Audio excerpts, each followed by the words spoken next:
Mobile? Kudila Aruna. I want to change. Kudila Aruna. Arunadaya Kirtan.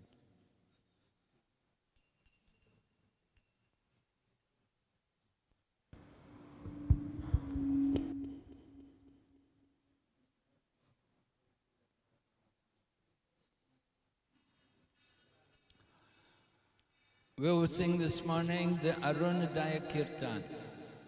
It's a morning song. O Dillo Aruna Purabhage Dvijamani Gora Mani Jage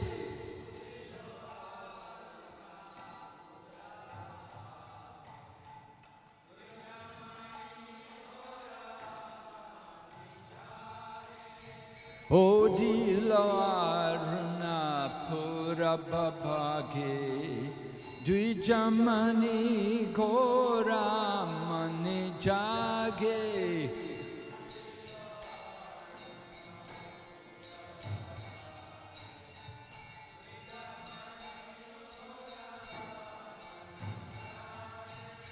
Bhakata Samuha Loela Sate Jelana Karabraje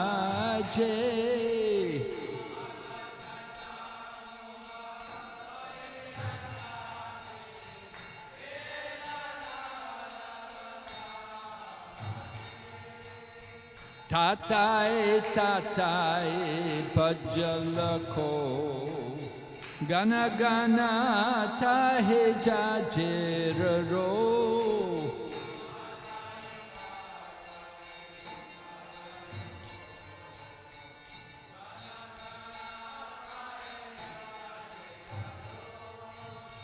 Preme dala dala sonoranga Charaninu Purabhaje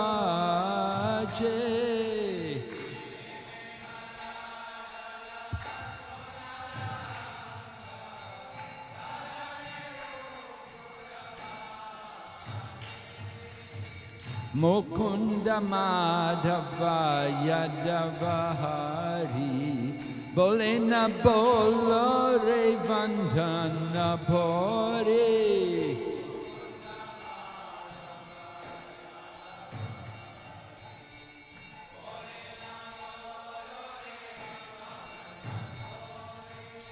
Michini Davase Celore Rati Diva Shashari Rasaje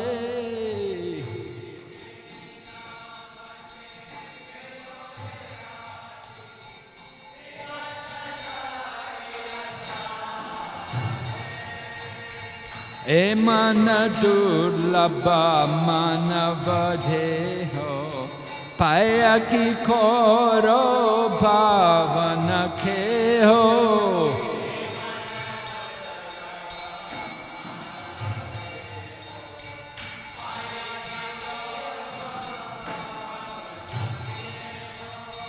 Ebena Bajile Yashoda Sutta Charani Pori Belaje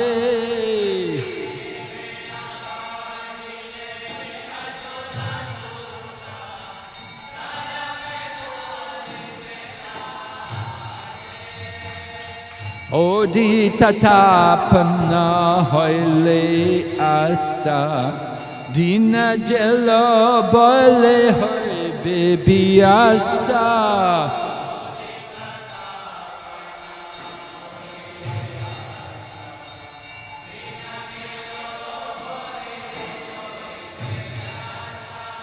Tabe keno ebe Allah sahoy na bajari dhaya raje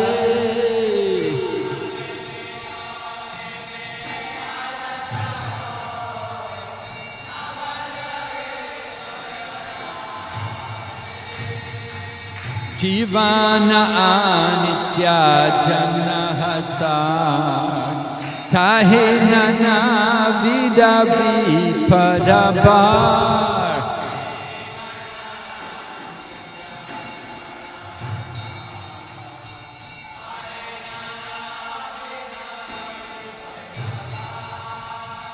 Namashraya koreyatani tumi takapanakaje.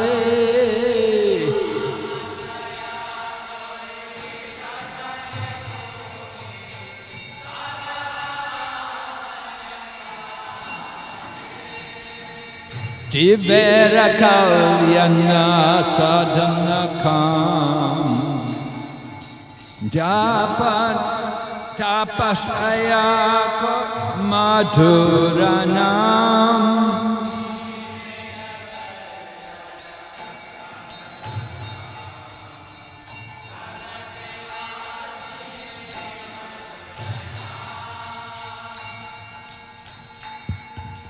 Jivera kalyana sadhanakam Jagate ase madhuranam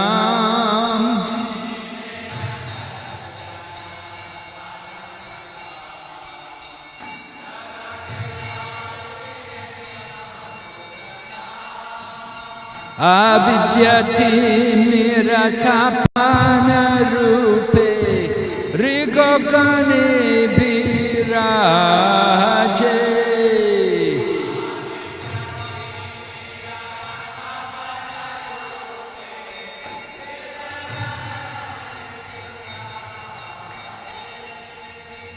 Krishna nam shuddha koriyapan Yura bhakti vinoda pran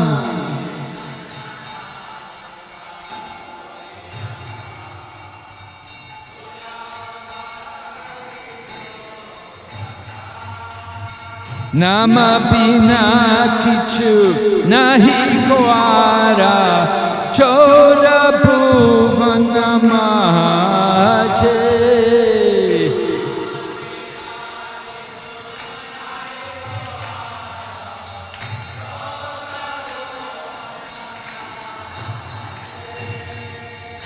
Jeev jago Gora chanda bole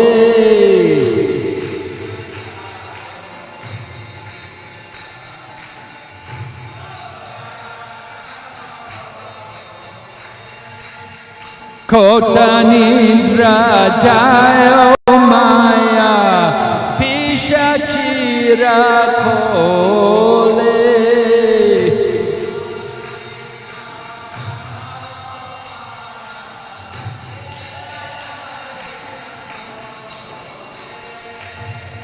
Baji bopolia ese samsara bithare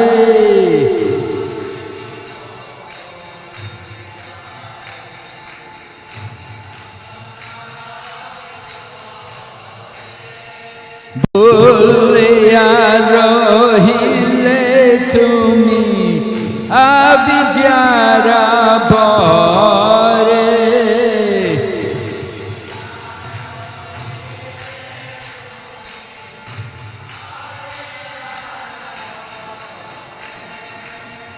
Tomare loete ami hainu avatara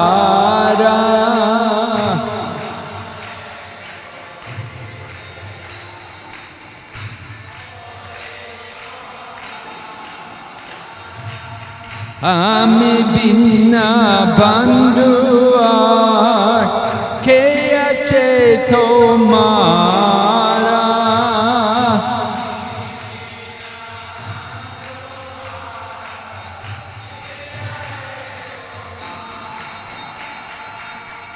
Enichio sharir maya nashibaralagi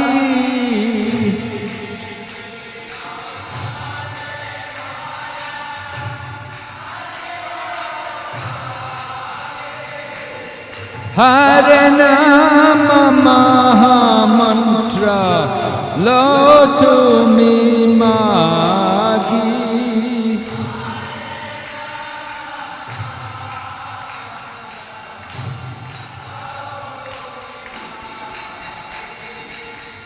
Bhakati Vinoda Prabhu Charane Pareya.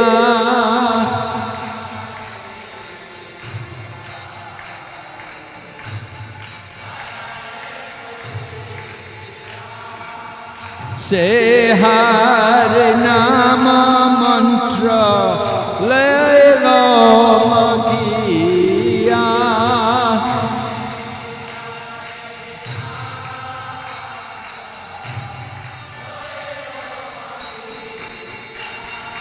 Jeev jago, Gora Chanda bole.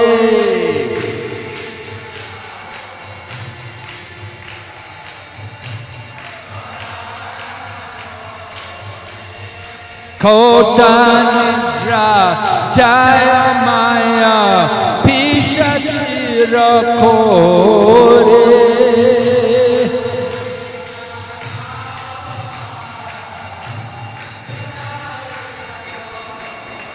Jaya Bhakti Vinod Thakur, Bhakti Vinod Thakur, Bhakti Vinod Thakur, Bhakti Vinod Thakur.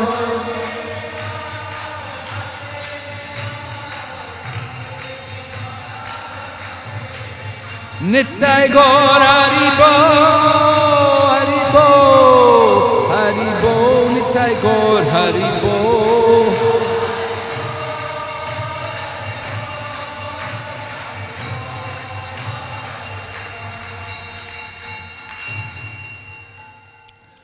So we're reading Nectar of Instruction. We're on text number 2. Text number 2. You'll remember the verse, right? Good. Atyahara prayashascha prajaupo niyamagraha jana sangaschalo yamcha Shadbir Bhaktir Vinashyati. One's devotional service is spoiled when he becomes too entangled in the following 6 activities. 1. Eating more than necessary or collecting more funds than required. 2. Over-endeavoring for mundane things that are very difficult to obtain. 3. Talking unnecessary about mundane subject matters. 4. Practicing the scriptures, the scriptural rules and regulations only for the sake of following them and not for the sake of spiritual advancement. Or rejecting the rules and regulations of the scriptures and working independently or whimsically. 5. Associating with worldly-minded persons who are not interested in Krishna consciousness. And 6. Being greedy for mundane achievements. We're reading the purport.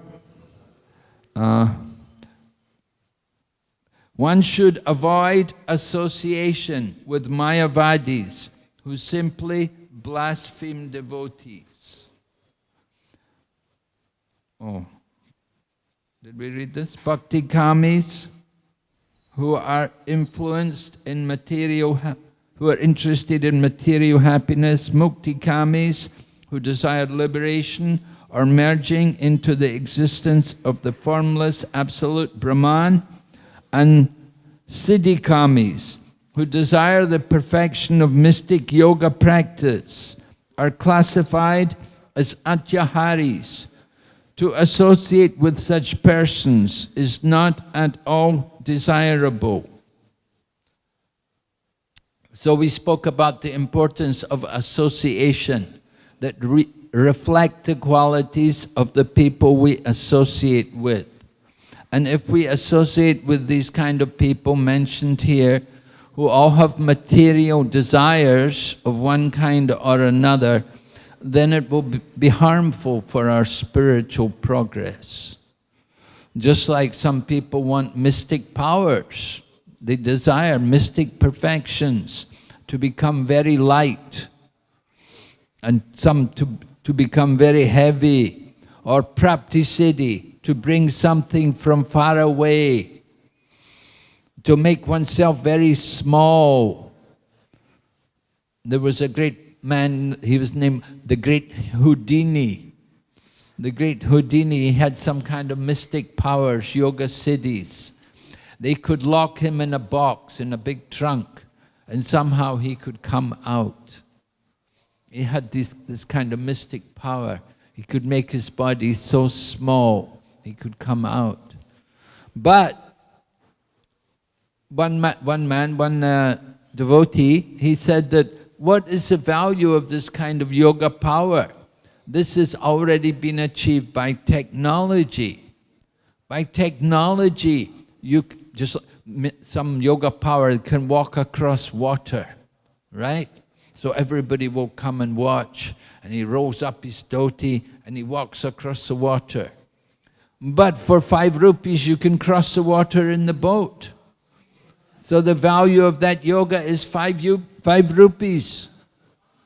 He spent years, maybe lifetimes, to get the yoga siddhi. But for 5 rupees you can get the same result. In the same way, people have other kinds of yoga powers. They can fly. We can also fly. You go to airport, you get the ticket, you can fly. We can also go through the mountain. They build the metro to go through the mountains, right? You go in the trains, you go through the mountains. So the yogis, they spend so much time, so much trouble to get the yoga power. It's already achieved by technology. Prapti-siddhi, Prabhupada said he met the one man.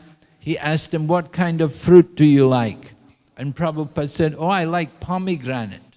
The man said, oh, pomegranates, they have very nice pomegranates in Kabul, Afghanistan, right? So the man meditated for a minute, and then next minute a big pomegranate came in his hand. He said, here, take it. So that is prapti-siddhi. Just like the one in Bangalore, he had some kind of yoga powers. He could produce gold watches and things.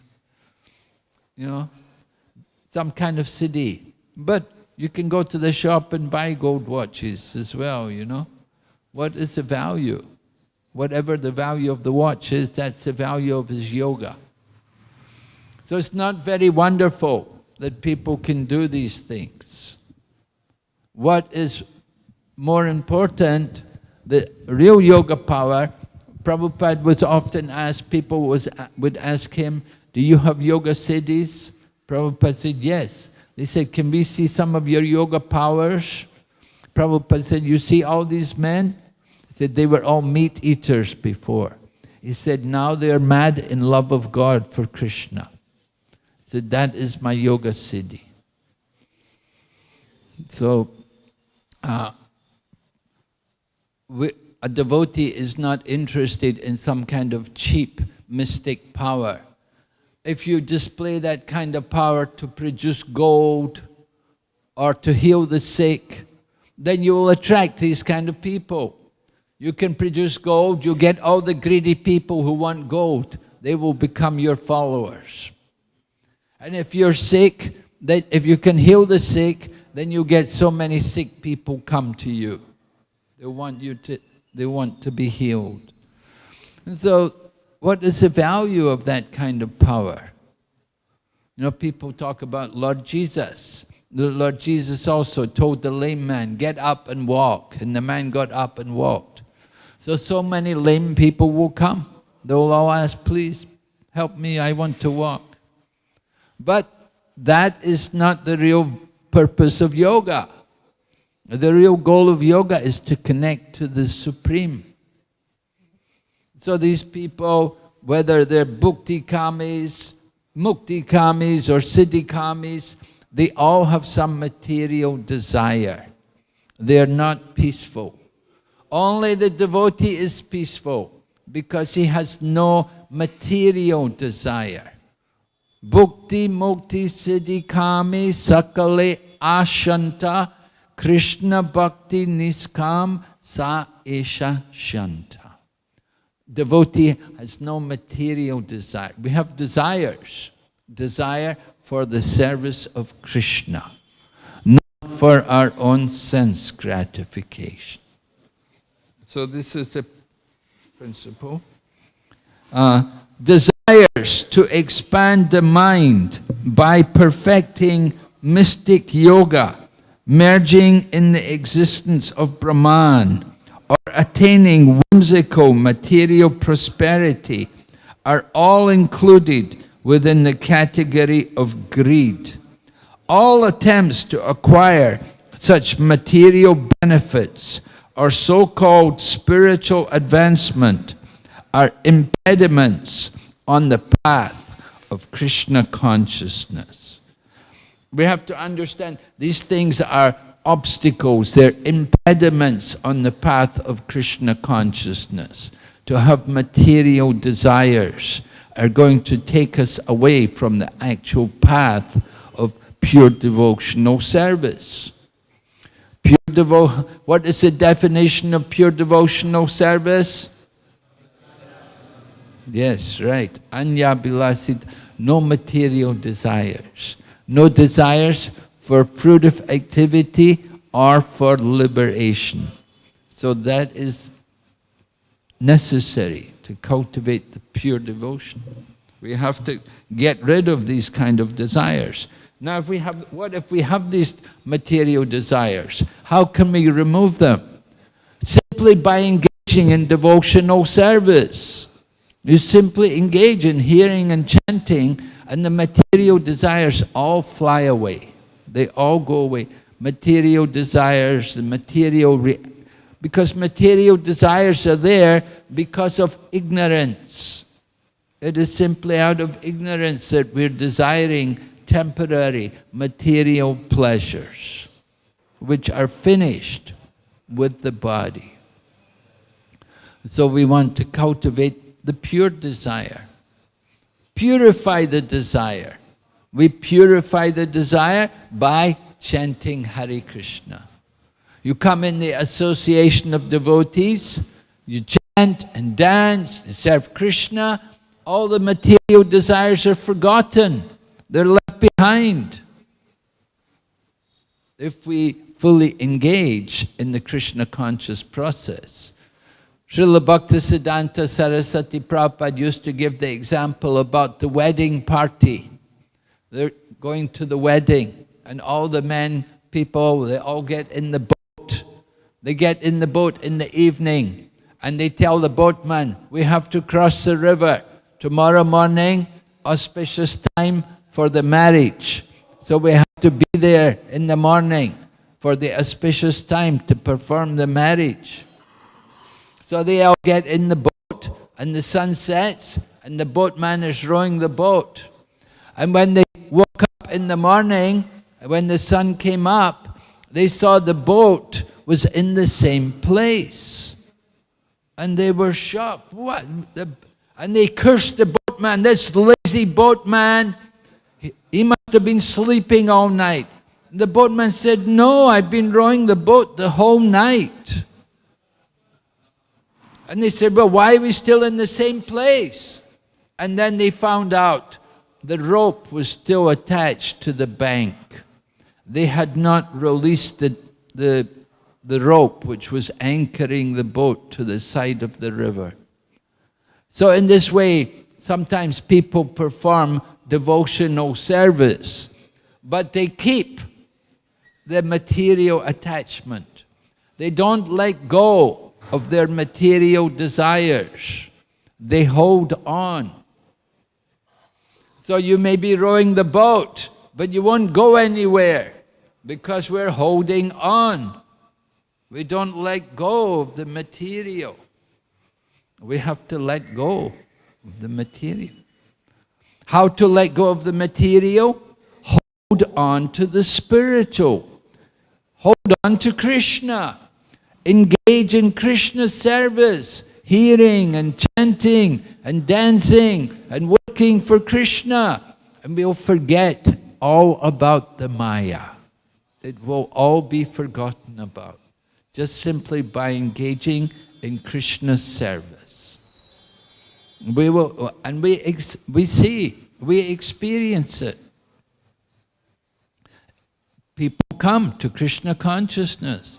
They come in the beginning, they come with material desires.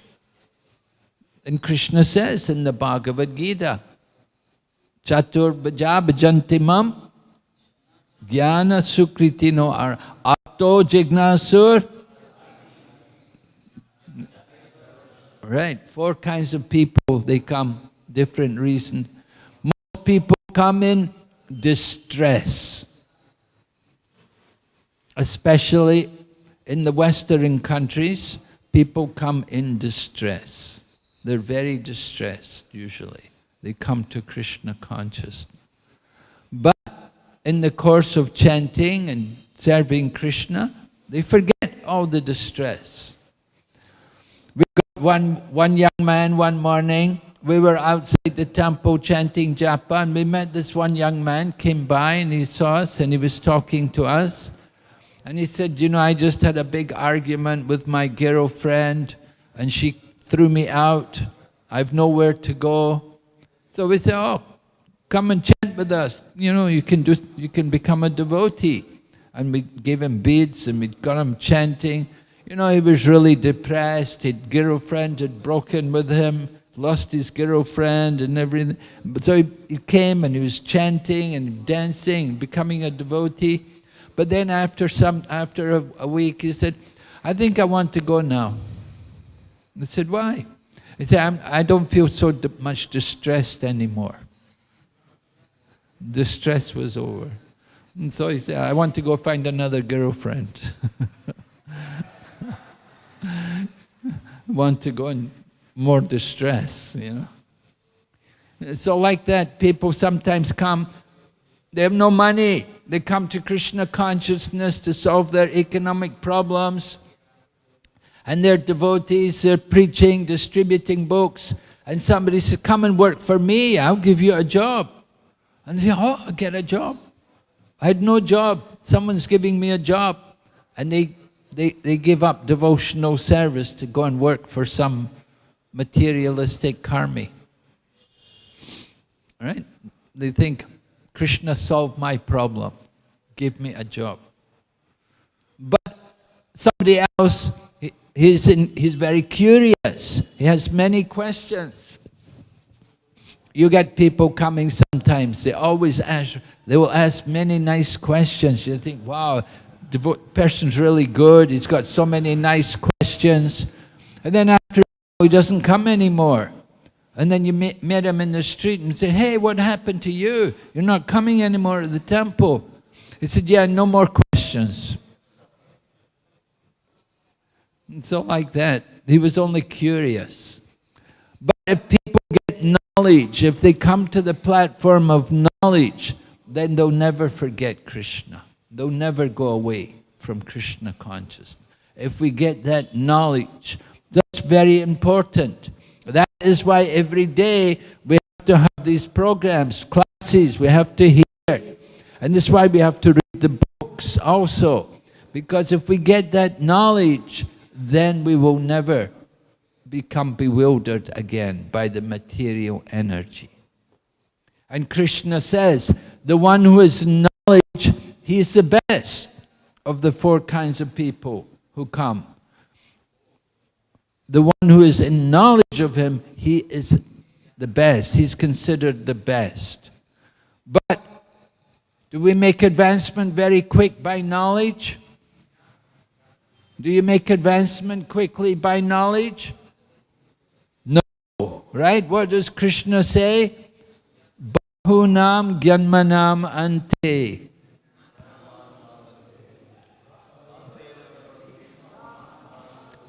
By knowledge takes many births. right? It can take many lifetimes by knowledge to come to perfection. But by devotion, very quickly you can achieve perfection. Doesn't take any time at all. Coming to Krishna consciousness, simply by devotion, you can make advancement very quickly. You go to the other people, you go to the Ashtanga Yoga people, and learn Ashtanga Yoga, whoa, you will suffer. It takes a long time to get anywhere. And so much pain, all the pain, sit, press the nose.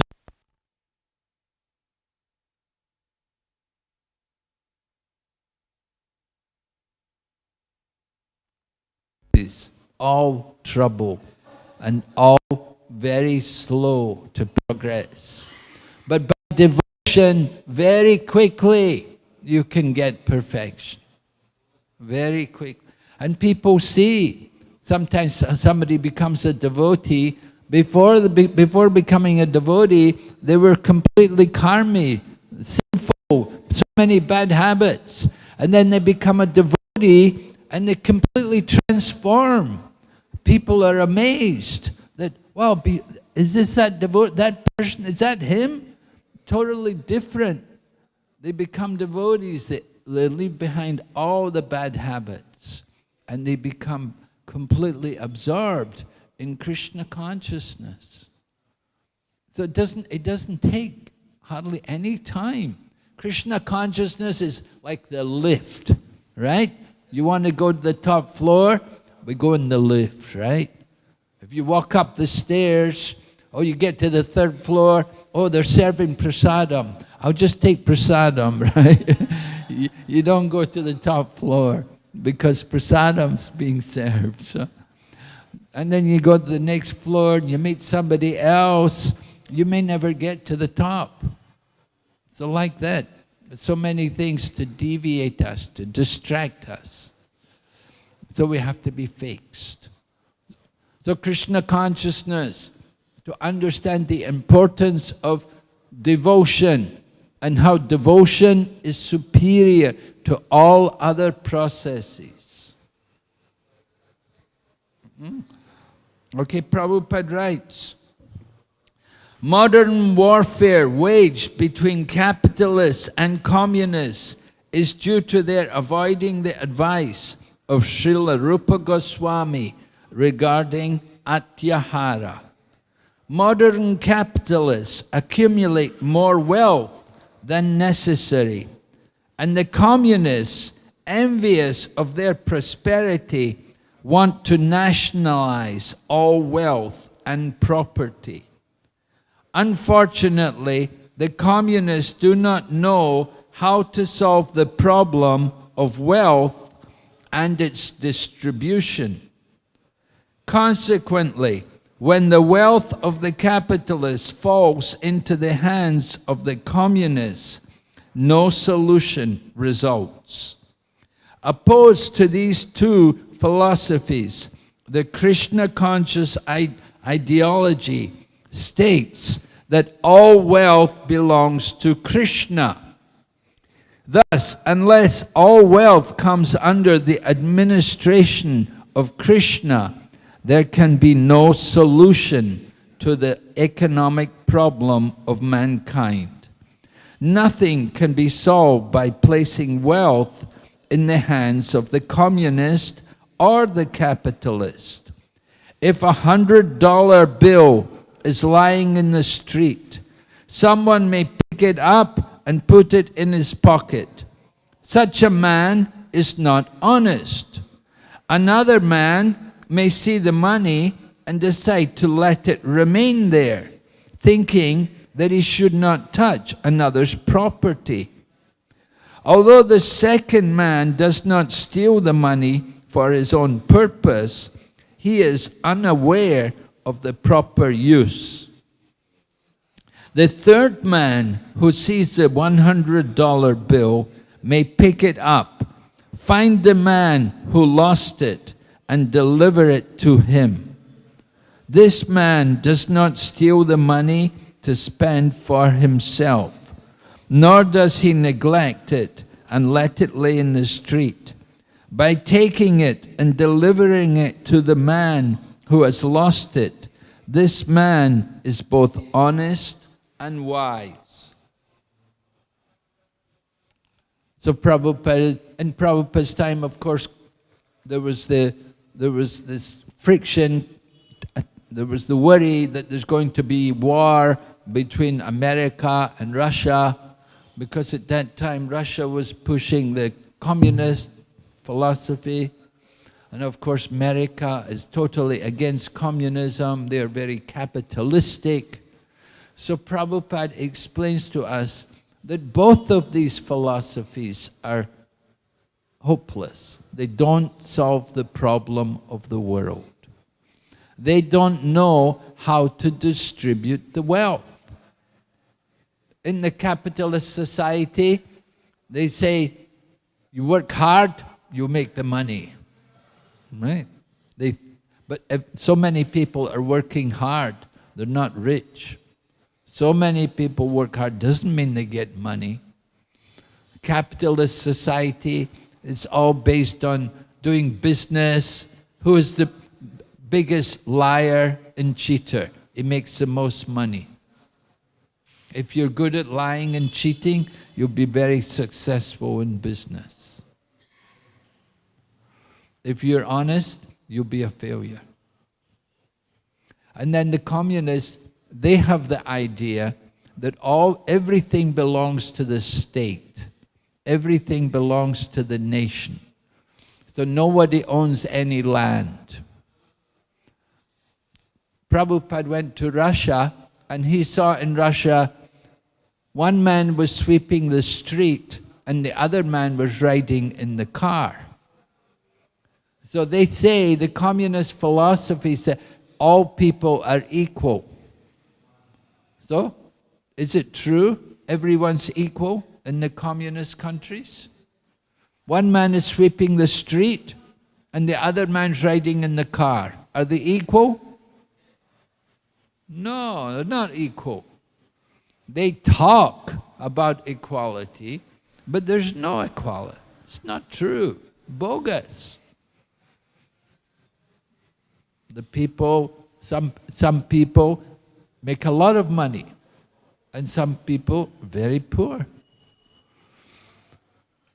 So the communism, it doesn't work. They talk about being equal, but it doesn't happen. People take advantage of their position also. When I first went to China, like more than 30 years ago. So at that time, everybody was on a bicycle.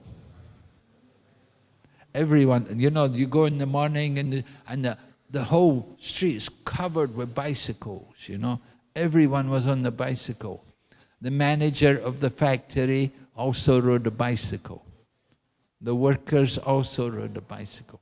That was 30 years ago or more. It was like that. But now, it's not like that.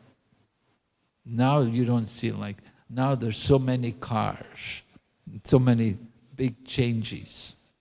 Some people have a lot of money, and some people are poor. So, their idea of equal distribution of wealth, it doesn't work.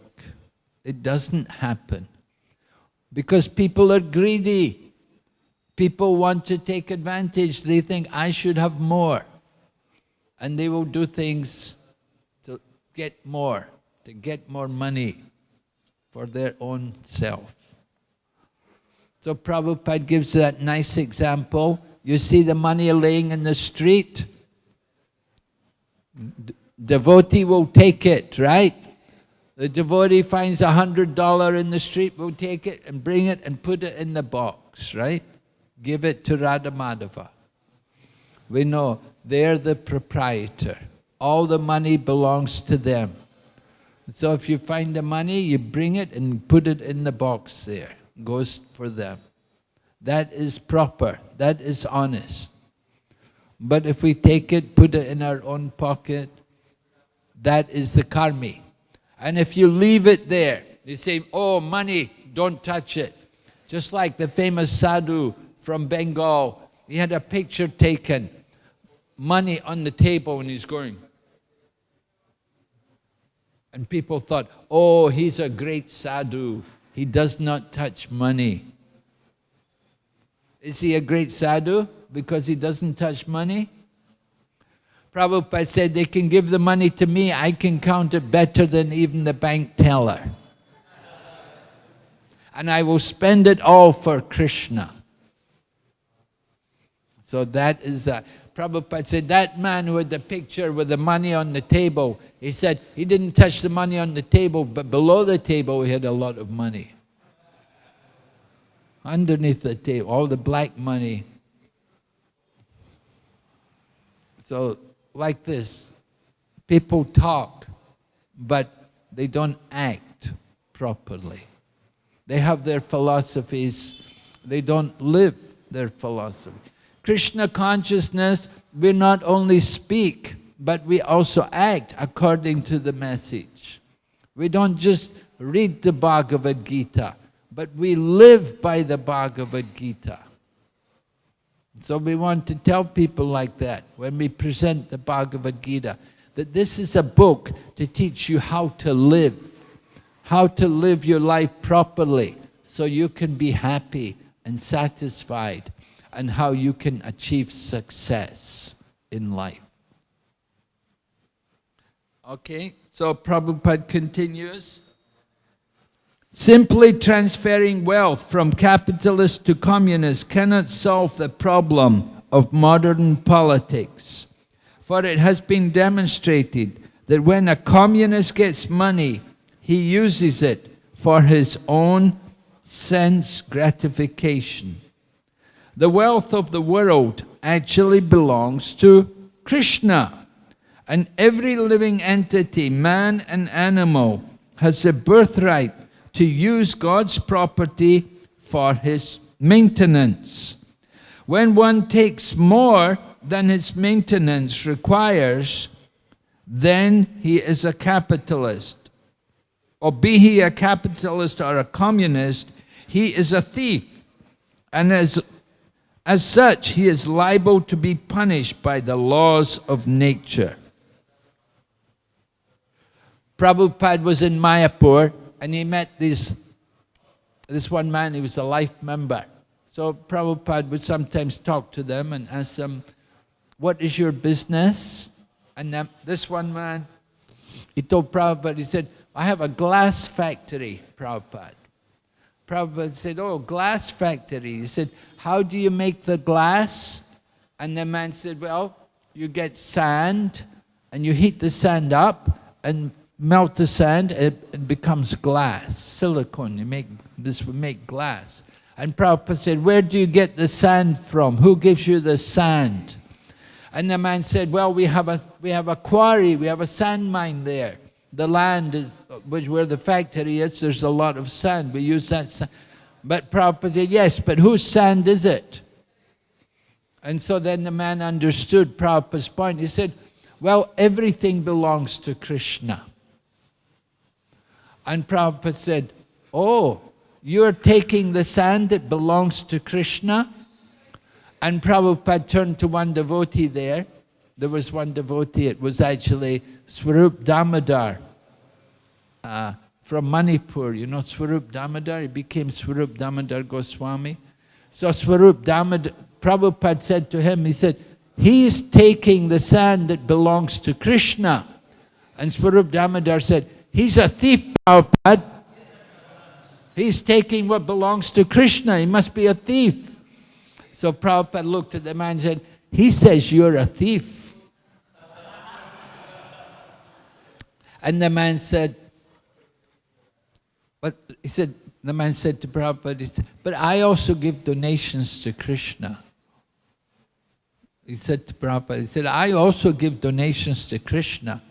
So Prabhupada said, then you are just a little thief.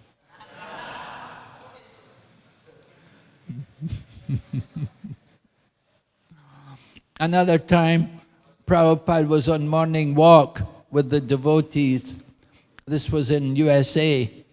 So they were walking in the park, and they could see this big house at the side of the park, very big house. And they were telling Prabhupada that the man who lives in that house, he's one of the richest men in the world. He owns oil fields, he's mining oil, and he's selling petrol. He's got that business. He's made all his money from mining the oil out of the ground and making petrol, selling it. And they said to Prabhupada, Prabhupada, we were planning to go to preach to that man. So Prabhupada said, oh, really? You're going to preach to him? What are you going to tell him? How are you going to preach to him? Right? What are you going to say to him? Right? What will you say? Prabhu, hey, what are you going to say? You're going to preach to this man. He's one of the richest men in the world. All his money came from oil. So we want to preach to him. So how will we preach to him?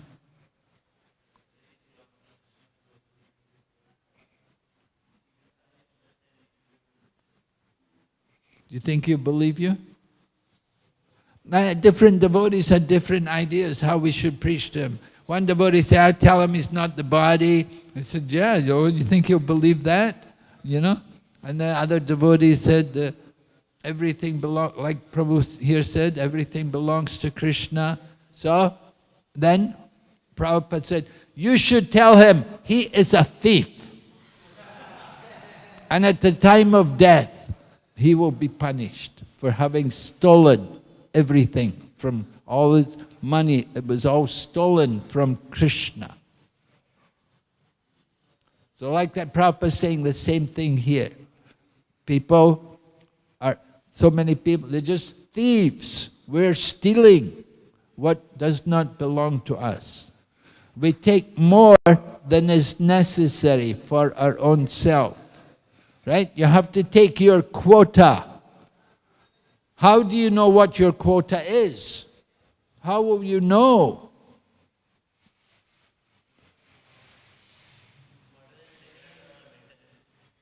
Whatever you require for your maintenance, right?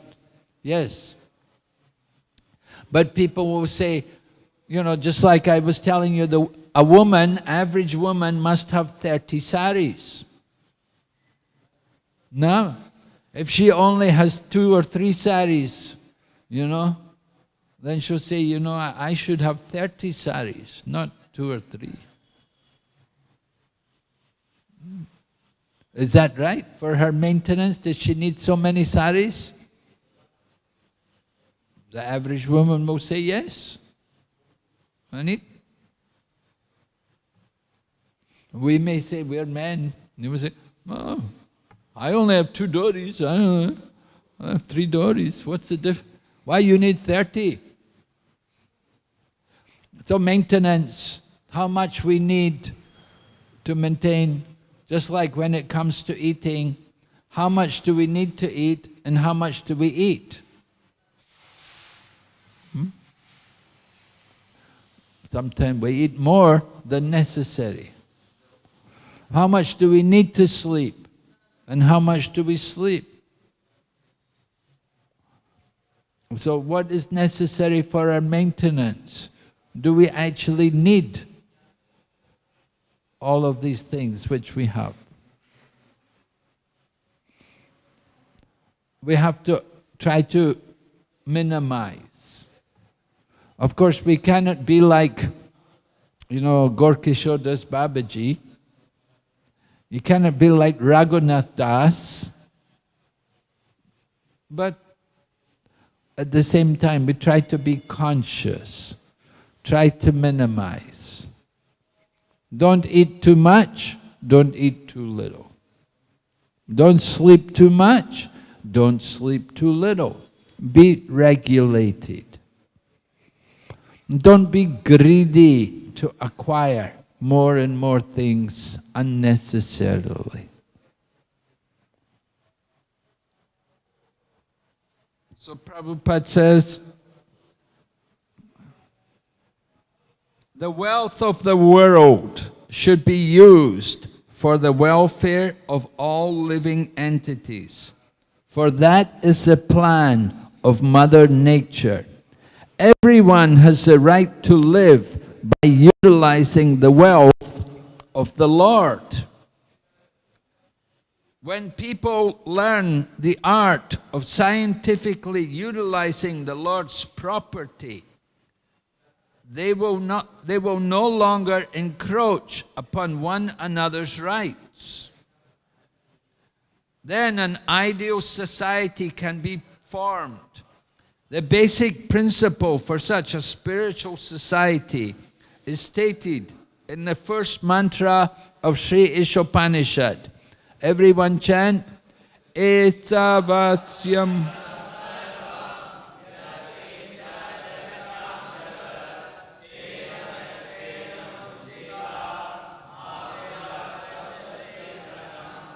Right? Who knows the translation? Yes? Who knows the translation? Anybody? Translation? Yes, you know the translation? Everything animate and inanimate that is within the universe is controlled and owned by the Lord.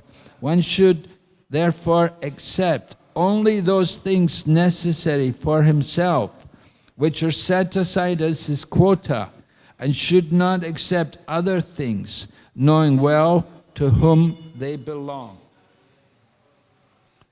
Right? So the idea, everything belongs to Krishna. Recognizing Krishna is the... Prabhupada said, if we live according to that principle, if we minimize, there will be no problems. Just like this war, Russia and Ukraine. The problem was, they've got too much. They've got too much. And that causes the friction, the tension between the two nations. One nation is trying to advance more than the other. That's a problem. One nation, they don't want you to advance more than the other. And so then there's a fight, there's a war.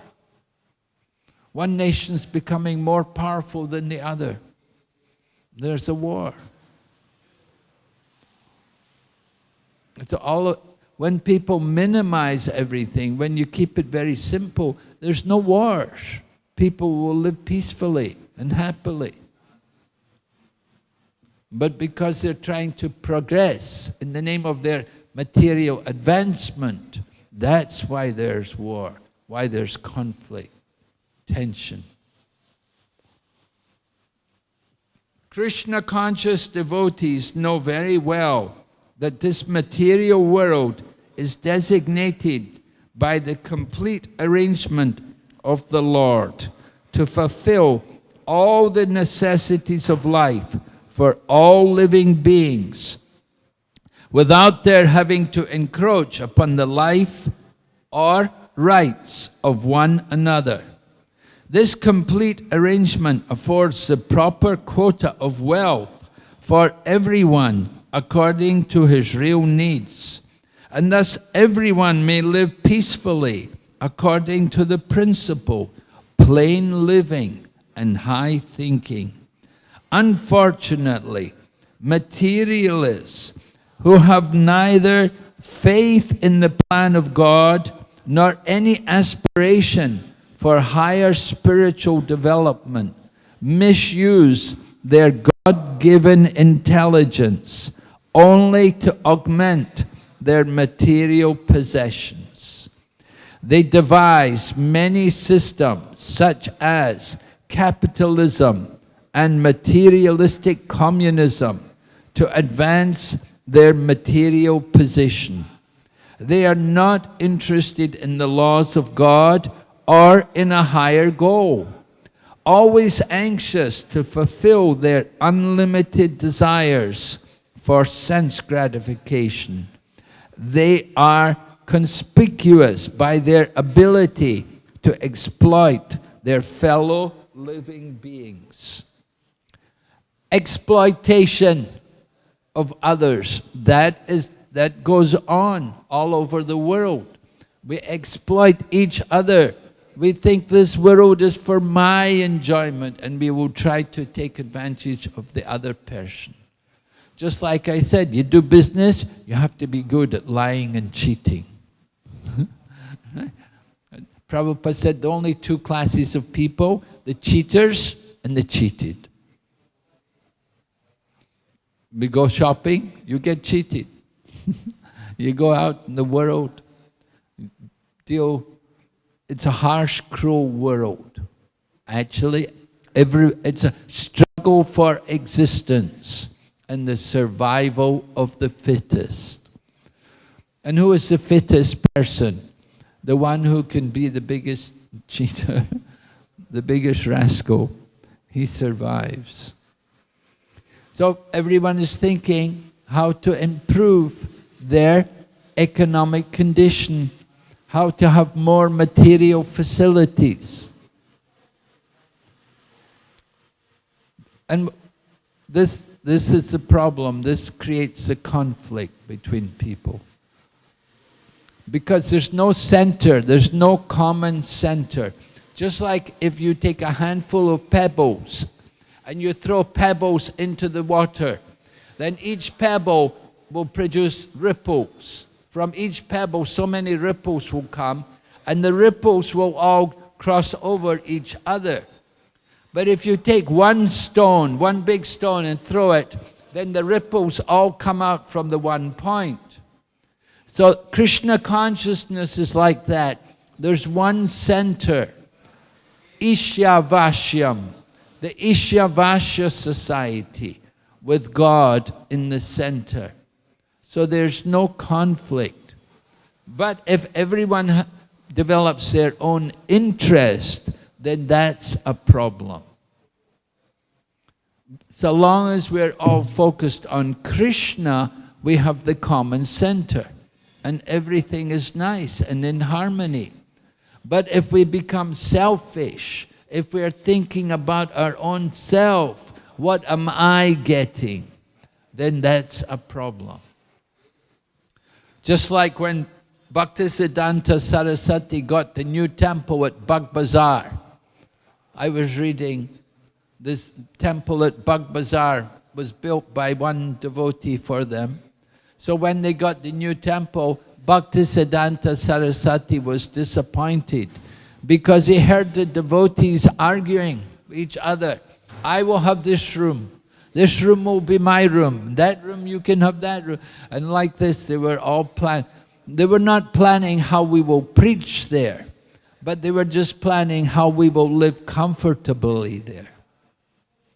So, temple is the base. Prabhupada used to tell us, he said, the temple is the base for our army to go out and fight Maya. We go out to fight Maya. It's not a place for our eating and sleeping, but it's a base for us to go out and fight Maya. So long as we keep that consciousness, then there will be harmony and everything will be nice and successful and grow.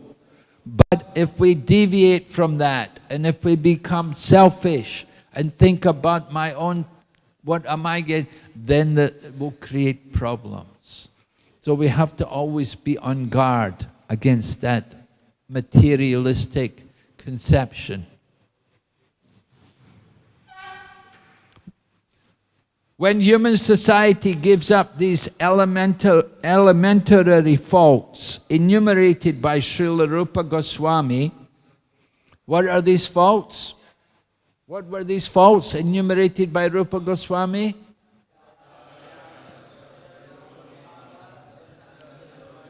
Yes, very good. So then when we give up these faults, all enmity will cease between men and animals, capitalists and communists, and so forth. In addition, all problems of economic or political maladjustment and instability will be solved. The pure consciousness is awakened by the proper spiritual education and practice offered scientifically by the Krishna consciousness movement. So when people actually see how our Krishna consciousness movement is doing everything to try to help people, then they will have respect for this Krishna consciousness movement. And you can see how it's actually working like that. You know, in Australia, in the beginning, when the devotees were there in Australia, it was very difficult for them. They used to get arrested regularly.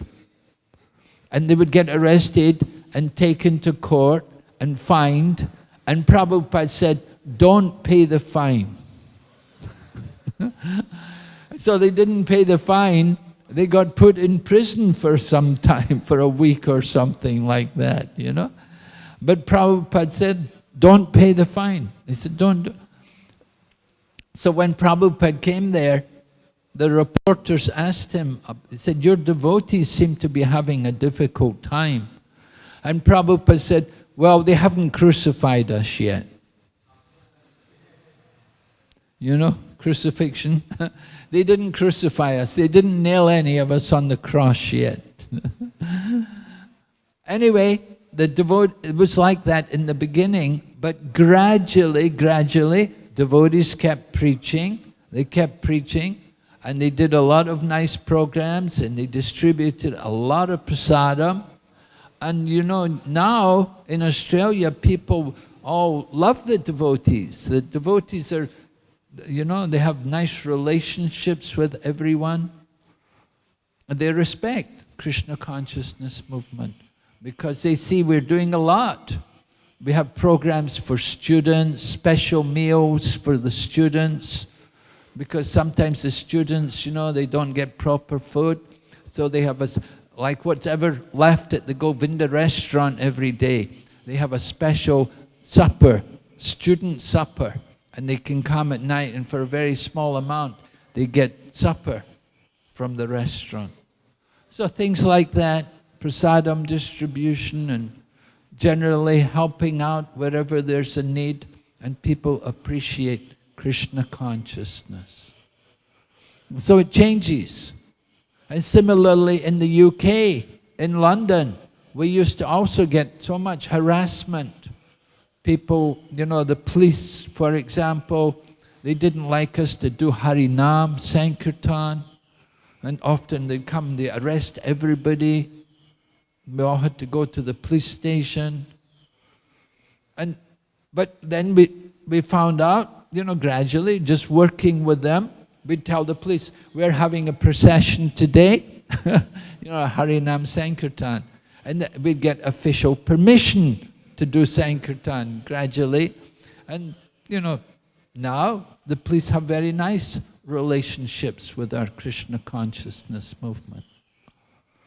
And so, in the beginning, there's opposition. You have to, Prabhupada said, in the beginning, they will laugh at you. And then after some time, they will hate you. And then finally, they will join you.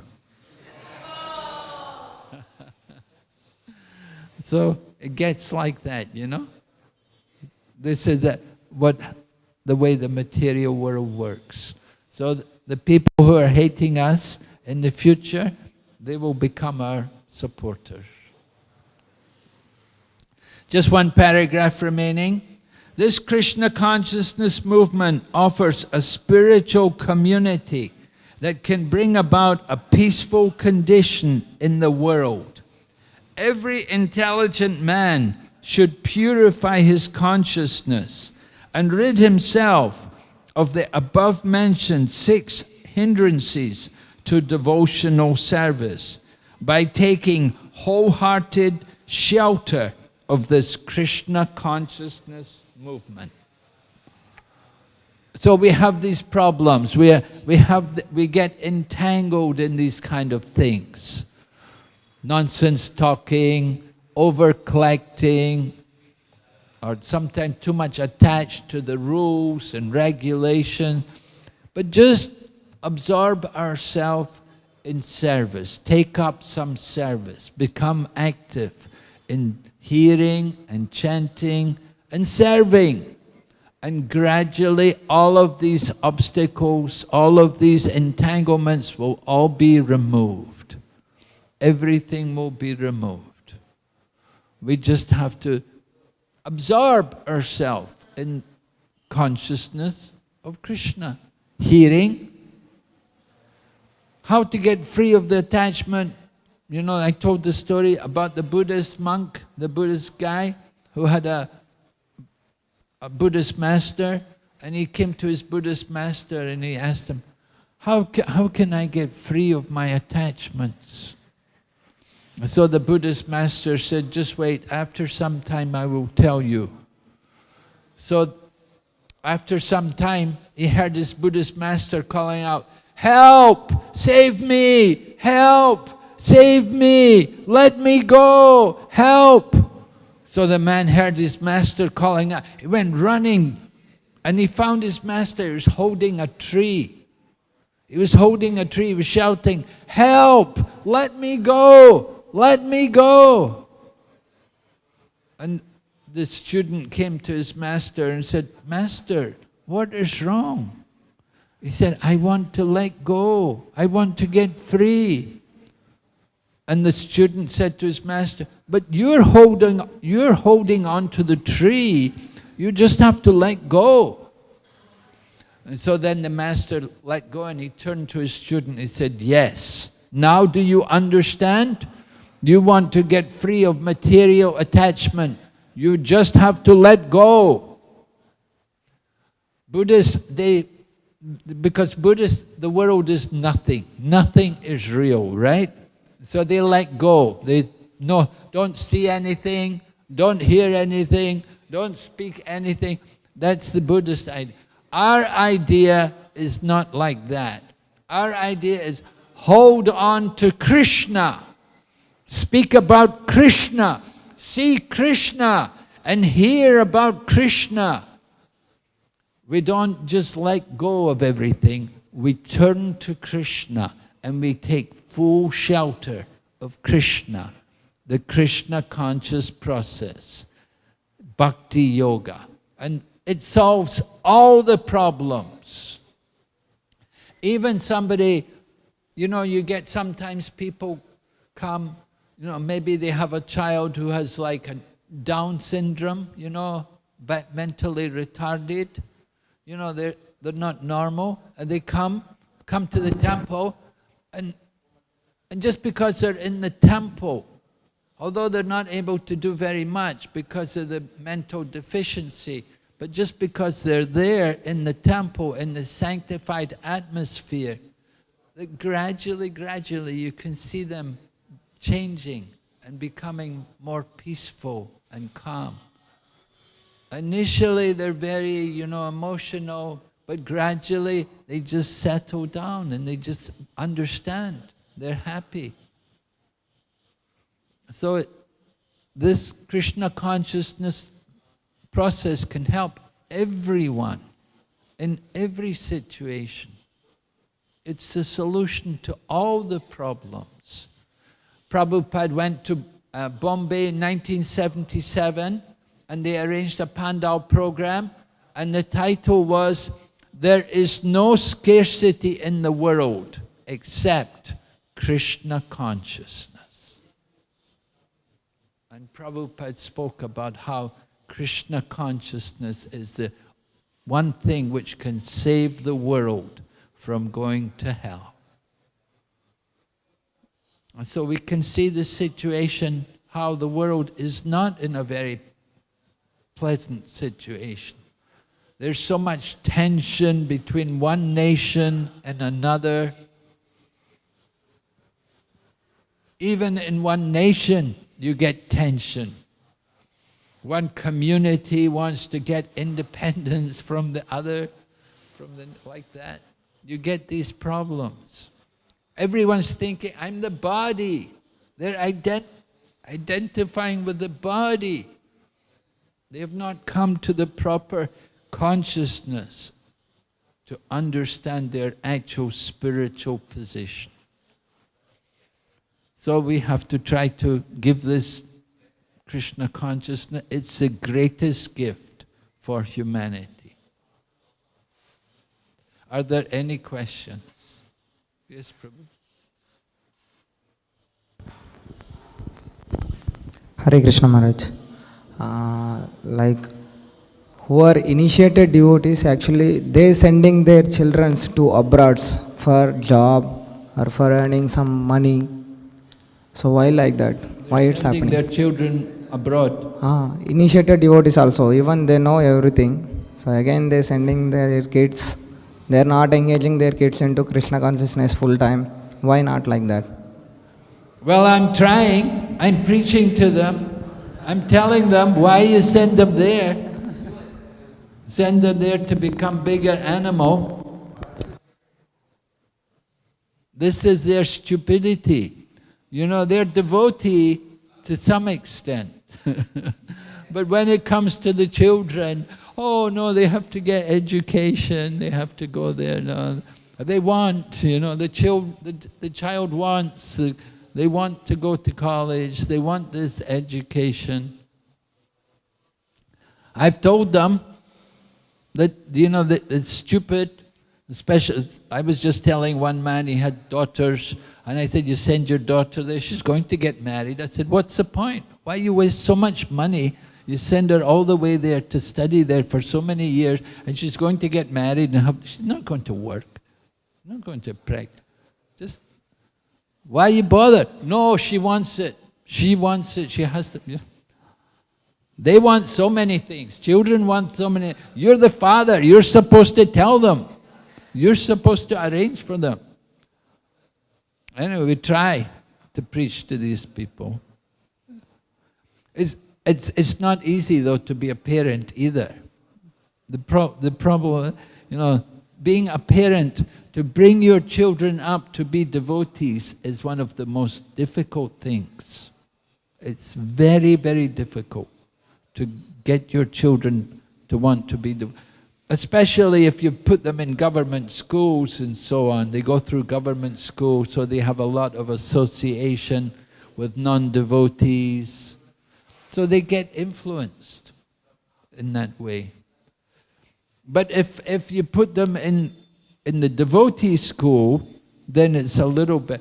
But the problem is often they go to the devotee school, well, they don't like to stay there in the devotee school. After some time, I want to go back to the government, the other school. If they've been in the devotee school from the beginning, then it's okay. But if they've had a taste, if they've come from the government school and then they go to the Krishna conscious school, then after some time they think they want to go back to the government, to the old thing. They don't see so much future in being a devotee. They think, I have more future if I will become a software engineer. I will become a computer programmer. I'll have more future. They're thinking like that. So that's the illusion. The illusion is, you know, I will find a nice job in the multinational company, and I'll sit in the air-conditioned office and work. I met one boy, I was in Calcutta, and I asked him, who are you working for? He said, oh, I work for Intel. I said, oh, really? I said, you work for Intel? I said, I know. They call you up in the middle of the night. You work for this company, you're on call 24 hours a day. Anytime, the day and night, they can call you. You cannot even take a proper night's rest. You have to have your computer always on, your phone always on. Anytime they'll call you. If there's anything wrong, they'll call you. You have to immediately go there and do something. That's their life. That's one company like that. And And it's also very insecure. You don't know any moment the whole economy is going to change and the company is going to download. You know, we're going to divert. We're not going. Now you have so many software companies in India. Before, they were in other places. Now they're in India. Does it mean they're going to remain in India? After any time they can just close down, we're moving. But there used to be so many factories in Hong Kong. Now there are no factories in Hong Kong. Everything moved to mainland China. Everything moved to mainland China. So there's no more factories in Hong Kong. They used to make everything in Hong Kong. Now nothing is made in Hong Kong. It's all made in China. The market changes. The whole people were doing the printing industry. The printing industry, they had letterpress. Prabhupada printed the Bhagavatam, letterpress. But then they came along with computer programmers and typesetting and and it's all done totally different. The newspapers, how they print the newspapers now is totally different from how they printed them 20 years ago. So people who learned the business 20 years ago, they're out of work. And the same way, so many people are computer programmers today. In another 20 years, the whole industry will change. They will all be out of work. They won't have any future. People don't think about these things. But this is the way. This is what happens in the world. The economy, the whole nature of business, it's very unpredictable. And things change. What people need today? Oh, there's a big need for computer programmers. If you're a computer programmer, you can get a job, but in 10 years' time, they won't need any, there'll be no demand, there'll be no more. It'll be difficult to find a job. That's a fact. But if you're a devotee of Krishna, chanting Hare Krishna, worshipping Krishna, no problem.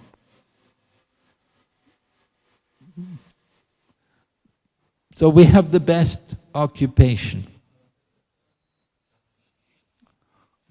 You go to college, they send their children to school, spend so much money, they have to learn all these useless things.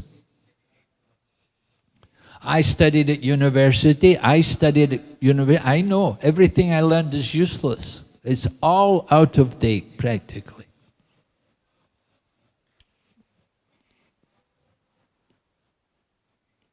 But Krishna conscious knowledge, that is eternal knowledge, eternal benefit. Good in this life and good for the next life, good for the future. We say, Rajaputra Charanjiva Majiva Rishi Putraka Jivava Maravasado Vyadi Majiva Mamara. You know that story? Jiva Goswami tells that story, this purport, in one of his purports. So, that the king's son can live forever, should live forever, don't die. Because when he dies, he'll go to hell. Because he's a sinful rascal. So, Rajaputra Charanjiva, Majiva Rishi Putraka. The Rishi's son, may your death come soon. You get a very good birth because you're doing so much austerity. Jivava Maravasado. For the sadhu, it doesn't matter if you live or if you die. Because the sadhu is serving Krishna here, and when he dies, he'll go to serve Krishna in the next life also. But Vyadi Majiva Mamara, the butcher, the hunter, don't live and don't die. He's living in hell and when he dies, he will go to hell. So who's best off? The sadhu, right? The sadhu is best off. We're the best off. We have the best. Okay? Okay, Srila Prabhupada ki jai. Go back to Vrinda ki. Hare Krishna.